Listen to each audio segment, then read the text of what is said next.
Cold War.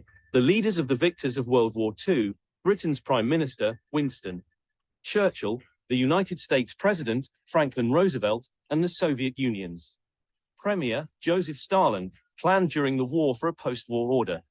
Indeed, the Atlantic Charter of August 14, 1941, called for collaboration on economic issues and prepared for a permanent system of security in the United Nations.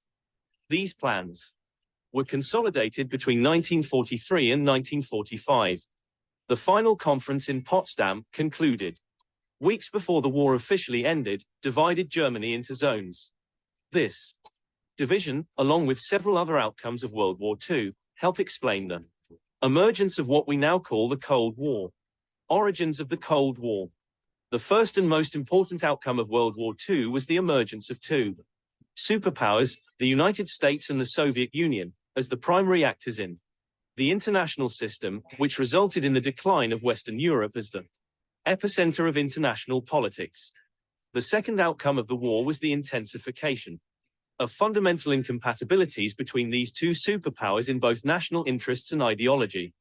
Differences surfaced immediately over geopolitical national interests, having been invaded from the West on several occasions, including during World War II, the USSR used its newfound power to solidify its sphere of influence in Eastern Europe, specifically in Poland, Czechoslovakia, Hungary, Bulgaria, and Romania. The Soviet leadership believed that ensuring friendly, or at least weak, neighbors on its western borders was vital to the country's national interests. In the United States, there raged a debate between those favoring an aggressive rollback strategy, pushing the USSR back to its own borders, and those favoring a less aggressive containment strategy. The diplomat and historian George Kennan published in Foreign Affairs the famous Telegram, in which he argued that because the Soviet Union would always feel military insecurity, it would conduct an aggressive foreign policy. Containing the Soviets, Kennan wrote, should therefore become the cornerstone of the United States post-war foreign policy. 11. What Kennan meant was that the United States should devise policies that restrained the power of that hostile nation, keeping it under control, but not necessarily using military force. The United States put the notion of containment into action in the Truman Doctrine of 1947, justifying material support in Greece against the communists. President Harry Truman asserted, I believe that it must be the policy of the United States to support free peoples who are resisting attempted subjugation by armed minorities or by outside pressures. I believe that we must assist free peoples to work out their own destinies in their own way. 12. Containment as policy, essentially, the use of espionage, economic pressure, and forward deployed military resources, emerged from a comparative asymmetry of forces in Europe. After the Third Reich's surrender, US and British forces rapidly demobilized and went home, whereas the Soviet army did not. In 1948, the Soviets blocked Western transportation corridors to Berlin, the German capital, which had been divided into sectors by post-war agreement. The United States then realized that even as the sole state in possession of atomic weapons, it did not possess the power to coerce the Soviet Union into retreating to its pre-World War II borders. And, in August 1949, the Soviets successfully tested their first atomic bomb. Thus, containment, based on US geostrategic interests and a growing recognition that attempting rollback would likely lead to another world war, became the fundamental doctrine of US foreign policy during the Cold War. The United States and the Soviet Union also had major ideological differences. The United States' democratic liberalism was based on a social system that accepted the worth and value of the individual, a political system that depended on the participation of individuals in the electoral process, and an economic system, capitalism, that provided opportunities to individuals to pursue what was economically rational with minimal government interference. At the international level, this translated into support for other democratic regimes and support of liberal capitalist institutions and processes, including, most critically, free trade. Soviet communist ideology also influenced the country's conception of the international system and state practices. The failure of the revolutions of 1848, cast Marxist theory into crisis. Marxism insisted that peasants and workers would spontaneously rise up and overthrow their capitalist masters, but this had not happened. The crisis in Marxist theory was partly resolved by Vladimir Lenin's Vanguard of the Proletariat Amendment, in which Lenin argued that the masses must be led or sparked by intellectuals who fully understand socialism. But the end result was a system in which any hope of achieving communism, a utopian vision, in which the state withered away along with poverty, war, sexism, and the like, had to be led from the top down. This result meant that to the United States and its liberal allies, the Soviet system looked like a dictatorship, bent on aggressively exporting that system under the guise of worldwide socialist revolution. Popular sovereignty vanished in every state allied to the Soviet Union, e.g., Czechoslovakia, Hungary, Romania, Lithuania, Latvia, Estonia, and Poland. For their part, Soviet leaders felt themselves surrounded by a hostile capitalist camp and argued that the Soviet Union must not weaken but must in every way strengthen its state, the state organs, the organs of the intelligence service, the army, if that country does not want to be smashed by the capitalist environment. 13. These bottom-up versus top-down differences between the United States and Russia were exacerbated by mutual misperceptions. Once each side became distrustful, it tended to view the other side's policies as necessarily threatening. For example, the formation of the North Atlantic Treaty Organization, NATO, in 1949 became a contentious worldwide issue. NATO's 12 founding members sought to defend Western Europe from the fully mobilized Soviet army, while, from the Soviet perspective, NATO seemed clearly an aggressive military alliance, aimed at depriving the USSR of the fruits of its victory over the Third Reich. In 1955, Russia formed its own post-war alliance, the Warsaw Pact, together with 6 East European states. When the USSR reacted in ways it took to be defensive, Britain and the United States interpreted these actions as dangerous escalations. The third outcome of the end of World War II was the collapse of the colonial system, a development few foresaw. The defeat of Japan and Germany meant the immediate end of their respective empires. The other colonial powers, faced with the reality of their economically and politically weakened position, and confronted with newly powerful indigenous movements for independence, were spurred by the United Nations Charter's endorsement of the principle of national self-determination. These movements were equipped with leftover small arms from World War II, led by talented commanders employing indirect defense strategies, such as revolutionary, guerrilla warfare, and inspired to great self-sacrifice by the ideals of nationalism. Victorious powers were forced, by local resistance, their own decline, or pressure from the United States, to grant independence to their former colonies. This started with Britain, which granted India independence in 1947. It took the military defeat of France in Indochina in the early 1950s to bring decolonization to that part of the world. African states, too, became independent between 1957 and 1963. The fourth outcome was the realization that the differences between the two emergent superpowers would be played out indirectly, on third-party stages, rather than through direct confrontation.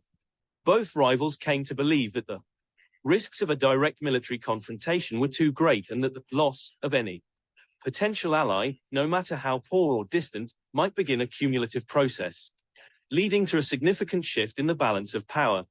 Thus, the Cold War resulted in the globalization of conflict to all continents. International relations became truly global. Other parts of the world did not merely react to US and Soviet Cold War imperatives, they developed new ideologies or recast the dominant discourse of Europe in ways that addressed their own experiences. The globalization of post-World War II politics thus meant the rise of new contenders for power, although the United States and the Soviet Union retained their dominant positions. New ideas acted as powerful magnets for populations in the independent and developing states of Africa, Asia, and Latin America, the new so-called Third World. The non-aligned movement, Pan-Arabism, Pan-Africanism, and Third World socialism developed as reactions to the dominant US-Soviet Union confrontation. The Cold War is a series of confrontations. We can characterize the Cold War, 1945-89, as 45 years of overall high-level tension and competition between the superpowers, but with no direct military conflict. The advent of nuclear weapons created a stalemate in which each side acted, at times reluctantly, with increasing caution. As nuclear technology advanced, both sides realized that a nuclear war would likely result in the destruction of each power beyond hope of recovery.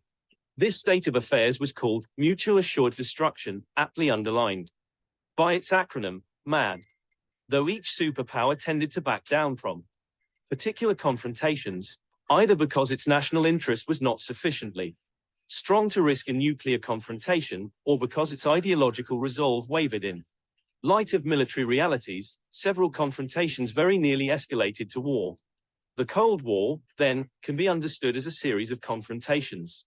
Most were conflicts between proxies, North Korea versus South Korea, North Vietnam versus South Vietnam, Ethiopia versus Somalia, that, in all likelihood, neither the United States nor the Soviet Union had intended to escalate as they did. Thus, the Cold War involved not only superpower confrontations but also confrontations between two blocks of states. The non-communist bloc consisted of the NATO allies, the United States, Canada, Australia, and most of Western Europe, South Korea, Japan, and the Philippines, and the communist bloc consisted of the Warsaw Pact states, the Soviet Union with its allies in Eastern Europe, North Korea, Vietnam, and the People's Republic of China, along with Cuba. Over the life of the Cold War, these blocs loosened, and states sometimes took positions different from that of the dominant power. But for much of this time, bloc politics operated. Table 2.1 shows a timeline of major events related to the Cold War. One of the high-level, direct confrontations between the superpowers took place in Germany. Germany had been divided immediately after World War II into zones of occupation. The United States, France, and Great Britain administered the western portion, the Soviet Union, the eastern. Berlin, Germany's capital, was similarly divided but lay within Soviet-controlled East Germany. In 1948, the Soviet Union blocked land access to Berlin, prompting the United States and Britain to airlift supplies for 13 months. In 1949, the separate states of West and East Germany were declared. In 1961, East Germany erected the Berlin Wall around the West German portion of the city to stem the tide of East Germans trying to leave the troubled state. US President John F. Kennedy responded by visiting the city and declaring, Ich bin ein Berliner, in proper German for the sentiment, I am a Berliner, committing the United States to the security of the Federal Republic of Germany at any cost. Not surprisingly, the dismantling of that same wall in November 1989 became the most iconic symbol of the end of the Cold War. The Cold War in Asia and Latin America. China, Indochina, and especially Korea became the symbols of the Cold War in Asia. In 1946, after years of bitter and heroic fighting against the Japanese occupation, communists throughout Asia attempted to take control of their respective states following Japan's surrender.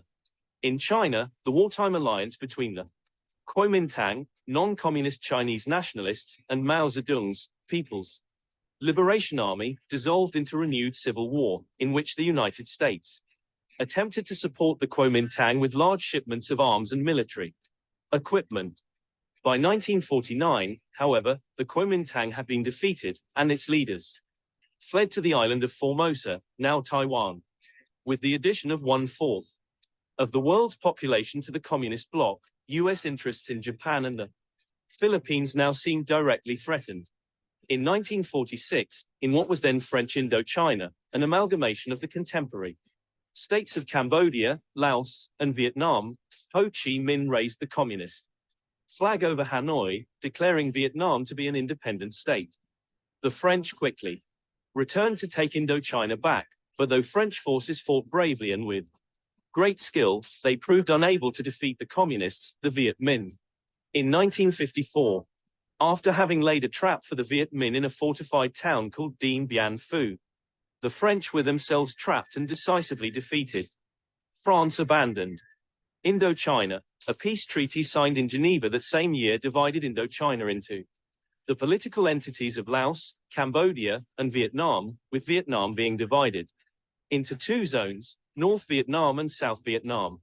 After having spent years seeking support from the USSR to unify the Korean peninsula under communist rule, North Korean leader Kim Il-sung finally persuaded Joseph Stalin to lend him the military equipment needed to conquer non-communist South Korea. On June 25, 1950, communist North Korean forces crossed the frontier into South Korea and rapidly overwhelmed the South's defenders. The North Korean offensive quickly captured Seoul, South Korea's capital, and then forced the retreat of the few surviving South Korean and American armed forces all the way to the outskirts of the southern port city of Busan. In one of the most dramatic military reversals in history, U.S. forces, fighting for the first time under the auspices of the United Nations because of North Korea's unprovoked aggression and violations of international law, landed a surprise force at Incheon. Within days, the U.S. forces cut off and then routed the North Korean forces. By mid-October, UN forces had captured North Korea's capital, Pyongyang, and by the end of the month, the destruction of North Korea's military was nearly complete. Yet the war did not end. Against the wishes of U.S. President Harry Truman, U.S. General Douglas MacArthur ordered his victorious troops, now overconfident of victory and spread thin, to finish off the defeated North Koreans, who by this time were encamped very close to the border with communist China. The Chinese had warned they would intervene if their territory was approached too closely, and in November, they did. The relatively poorly equipped but more numerous and highly motivated Chinese soldiers attacked the UN forces, causing the longest retreat of U.S. armed forces in American history. The two sides then became mired in a stalemate, with numerous diplomatic skirmishes over the years, provoked by the basing of U.S. troops in South Korea, the use of the demilitarized zone between the North and the South, and North Korean attempts to become a nuclear power. The peninsula remains a source of conflict today. The 1962 Cuban Missile Crisis was a high-profile direct confrontation between the superpowers in another area of the world. The United States viewed the Soviet Union's installation of nuclear missiles in Cuba as a direct threat to its territory. No weapons of a powerful enemy had ever been located so close to U.S. shores. The way in which the crisis was resolved suggests unequivocally that neither party sought a direct confrontation, but once the crisis became public, neither side could back down and global thermonuclear war became a very real possibility. The United States chose to blockade Cuba, another example of containment strategy in action, to prevent the arrival of additional Soviet missiles. The U.S. President, John F. Kennedy, rejected the more aggressive actions the U.S. military favored, such as a land invasion of Cuba or airstrikes on missile sites. Through behind the scenes, unofficial contacts in Washington and direct communication between Kennedy and Soviet Premier Nikita Khrushchev, the Soviets agreed to remove the missiles from Cuba and the United States agreed to remove similarly capable missiles from Turkey. The crisis was diffused, and war was averted. Vietnam provided a test of a different kind. The Cold War was also played out there, not in one dramatic crisis but in an extended civil war. Communist North Vietnam and its Chinese and Soviet allies were pitted against the free world. South Vietnam, allied with the United States and assorted supporters, including South Korea, the Philippines, and Thailand. To most U.S. policymakers in the late 1950s and early 1960s, Vietnam was yet another test of the containment doctrine. Communist influence must be stopped, they argued, before it spread like a chain of falling dominoes through the rest of Southeast Asia and beyond, hence the term domino effect. Thus, the United States supported the South Vietnamese dictators Ngo Dinh Diem and later Nguyen Van Thieu against the rival communist regime of Ho Chi Minh in the north, which was underwritten by both the People's Republic of China and the Soviet Union. But, as the South Vietnamese government and military faltered on their own, the United States stepped up its military support, increasing the number of its troops on the ground and escalating the air war over the North. In the early stages, the United States was confident of victory. After all, a superpower, with all its military hardware and technically skilled labor force, could surely beat a poorly trained Viet Cong guerrilla force. American policymakers were quickly disillusioned, however, as communist forces proved adept at avoiding the massive technical firepower of U.S. forces, and the corrupt South Vietnamese leadership siphoned away many of the crucial resources needed to win its more vital struggle for popular legitimacy. As U.S. casualties mounted, with no prospects for victory in sight, the U.S. public grew disenchanted. Should the United States use all of its conventional military capability to prevent the fall of South Vietnam and stave off the domino effect? Should the United States fight until victory was guaranteed for liberalism and capitalism, or should it extricate itself from this unpopular quagmire? Should the United States capitulate to the forces of ideological communism? These questions, posed in both geostrategic and ideological terms, defined the middle years of the Cold War, from the Vietnam War's slow beginning in the late 1950s until the dramatic departure of U.S. officials from the South Vietnamese capital, Saigon, in 1975, symbolized by U.S. helicopters leaving the U.S. Embassy roof while dozens of desperate Vietnamese tried to grab onto the boarding ladders and escape with them. The U.S. effort to revert a communist takeover in South Vietnam failed, yet, contrary to expectations, the domino effect did not occur. Cold War alliances were shaken on both sides. The friendship between the Soviet Union and China had long before degenerated into a geostrategic fight and a struggle over the proper form of communism, especially in third world countries. But the Soviet bloc was left relatively unscathed by the Vietnam War.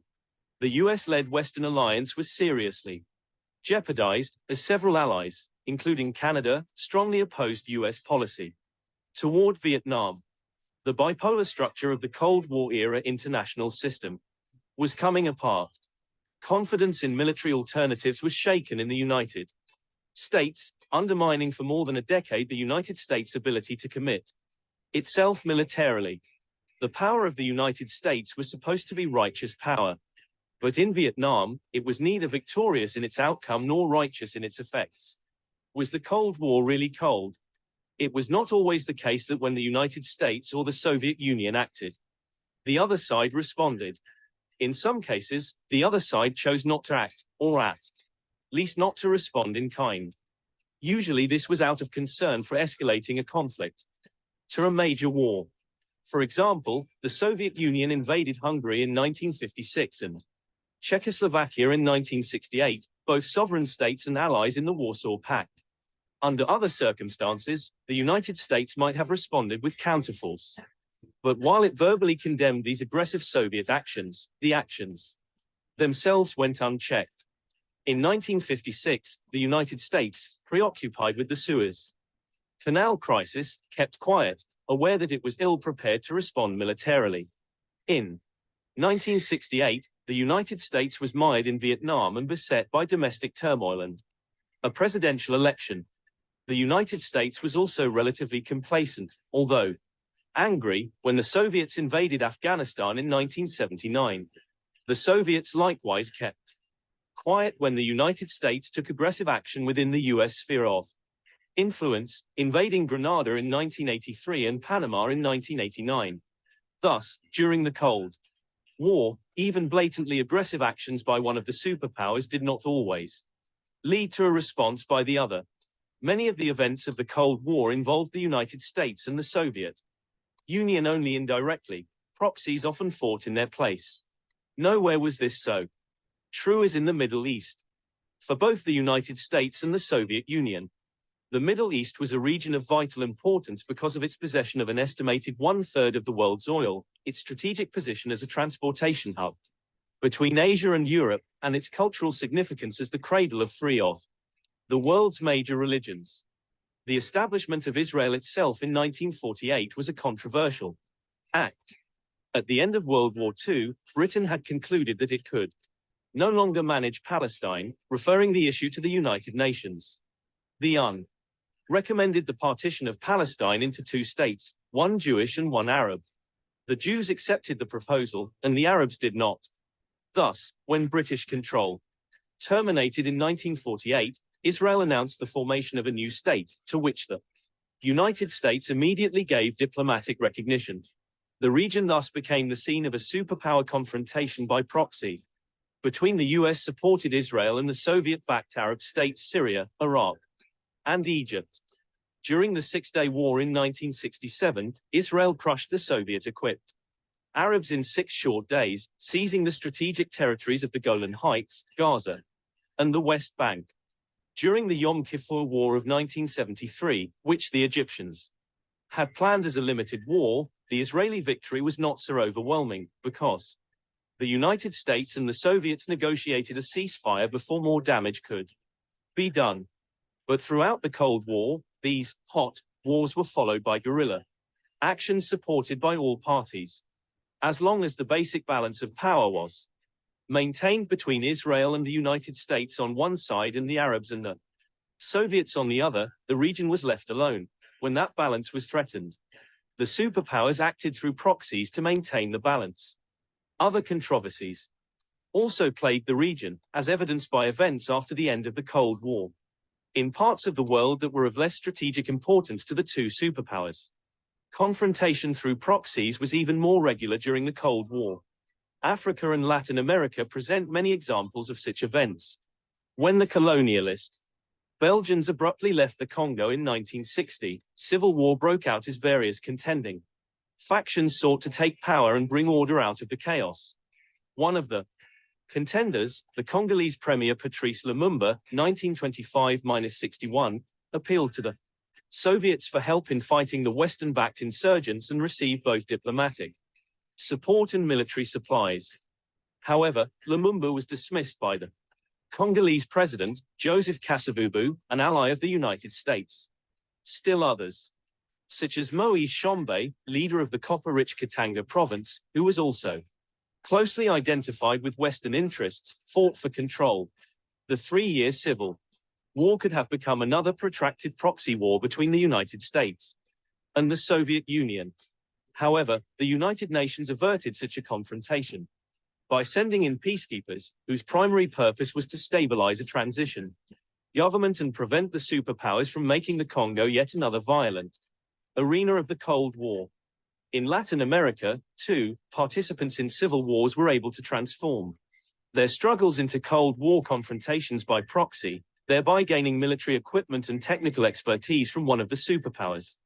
In most cases, Latin American states were led by governments beholden to wealthy elites who maintained a virtual monopoly on the country's wealth.